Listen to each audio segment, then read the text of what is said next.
বোর্ডে তিনটা সেন্টেন্স লেখা আছে। Lily as well as her sister have done well in the examination. The headmaster along with the students have planted saplings. Mister Azad accompanied by his children have attend the party.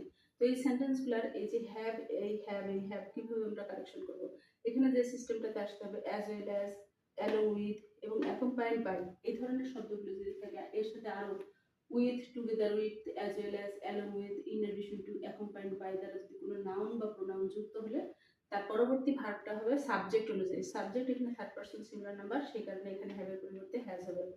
The headmaster, এটা হচ্ছে subject, third person singular number, সেখানে হ্যাভের পরিবর্তে has হবে। Mister Azad third person singular number, এই কারণে এখানেও হ্যাভের পরিবর্তে has হবে। অর্থাৎ পরের অংশে কি আছে সেটা বড় কথা না, তাহলে সাবজেক্ট অনুযায়ী ভার্বটা বসাইতে হবে।